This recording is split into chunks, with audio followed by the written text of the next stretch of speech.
Now, the challenge was to fit out the interior and transform the Titanic into a floating palace.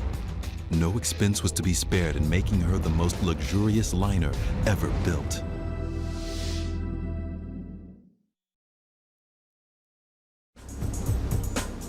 What I want to know next is how the interior of the ship was built. Harland and Wolff did not spare any money. They brought in thousands of master craftsmen to construct the most luxurious interior of the Titanic. So what I want to do is to go into the world of those master craftsmen and understand how they worked. Historian Jennifer Regan has come to Belfast City Hall to meet with Una Riley. This building was opened in 1906, just 1 year before the Titanic was commissioned. Today, it is a great showcase of the grand design and expert craftsmanship which built the Titanic. The ornate wooden paneling, decorated ceilings, fixtures, and fittings were all the finest of their time. Many of the craftsmen and artisans who would go on to work on the Titanic worked here first. Now, I've heard that the City Hall is actually called the Stone Titanic locally. Why is that? That is true, because it was conceived around the same time as the Titanic was being conceived, and Lord Perry, who had been a former Lord Mayor, he was involved with the construction and design of this, and it's felt that he took some of the designs from here to the Titanic.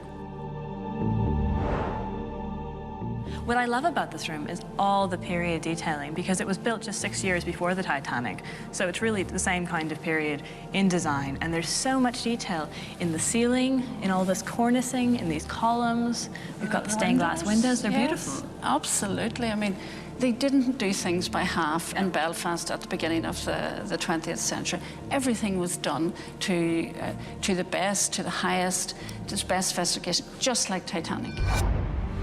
The first-class accommodation would rival any grand hotel on land, and its centerpiece would be the sweeping grand staircase which led from the promenade deck to a vast paneled dining room. In order to know what the Titanic's interior really looked like, Jennifer has traveled from Belfast to Northumberland in the northeast of the British Isles.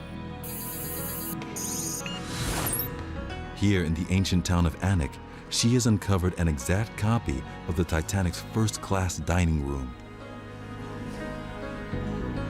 When the White Swan Hotel was refurbished in 1936, they used interior fittings and furnishings from the Titanic's sister ship, Olympic. The Olympic's interiors were identical to the Titanic's. The ships were designed and built by the same Belfast craftsmen. And in the lobby of the hotel is the last remaining section of the grand staircase from the first-class saloon. So, John, what can you tell me about this magnificent carved staircase? Wonderful example. This is the last surviving part of the grand staircase from RMS Olympic, identical to what was on RMS Titanic in 1912 when she sank. This is quite unique because there is no other grand staircase left in the world from the Olympic-class liners. The breathtaking detail of the hotel dining room reveals more evidence of the skills and expertise of the Belfast shipworkers. The ceilings, windows, light fittings, and the exquisite wood paneling all reflect the golden age of sea travel. Here is a rare opportunity to sense what life must have been like on board the Titanic. So, John, standing here is about as close as we can get to what it would have felt like inside the Titanic dining room. Absolutely, yes. We've got these incredible plasterwork ceilings, we've got stained glass, we've got all these panels. There's just so much to take in. Yes, absolutely original. Obviously, the first-class dining room on Olympic was a lot larger than this. We're talking maybe probably 10 times larger than this. That's enormous. I want to know more about this woodwork. It's incredible. It is. The craftsmanship here is absolutely amazing. Now, the Olympic carvings were all made at Harland and Wolff, same as the ones in Titanic. And the craftsmen spent many hours working day and night to produce all this marvelous workmanship. Peary knew that this was the best way to attract big spending clients. John, I can tell from looking at this woodwork that they were working towards a very demanding clientele. Absolutely. This is first-class panel at its very best in the height of 1911, 1912. And no detail is spared. Tell me about this light fitting here. It's bronze. These are absolutely original to the ship. Yes, they are bronze. There was hundreds of these on board. And of course, state-of-the-art because they are electric. Yes, they are. Yes, very Beautiful. much so.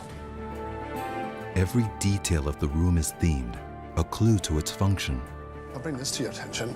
We have some musical notes up here and symbols on a piece of paperwork, all carved into the woodwork. That's a music book that's open. Yes, absolutely. And it's all hand-carved by those workmen in the Harland and Wolff. That's incredible. That's And so tiny. the whole room is music-oriented. We have guitars. So it's a room that was used for entertainment. Very much So all so. these symbols of entertainment Although, and yes. enjoyment. Absolutely. This room, although apart from being used as a first-class dining room, was also used for dancing and for music. I mean, this really demonstrates to me the level of detail that went into this room. And it's absolutely staggering when you think about the number of people that would have had to have been working on a room like this to produce this level of detail. John White has a unique collection of memorabilia and artifacts from both the Olympic and the Titanic. Again, these relics reveal an outstanding level of craftsmanship and dedication. When I see the level of detail that went into the interior of ships like the Titanic, it gives me a sense of actually the scale of the workforce that would have been involved in the interiors, the craftsmen, metal work, the glassware, the china, every detail down to the door handles. And that really shows me how important the Titanic was for Belfast and how it helped build the city, which was buzzing with activity and master craftsmen. At 8 o'clock on the evening of April 2nd, 1912, the Titanic left Belfast for the last time. She was bound for Southampton, where she'd collect the passengers for a maiden transatlantic voyage.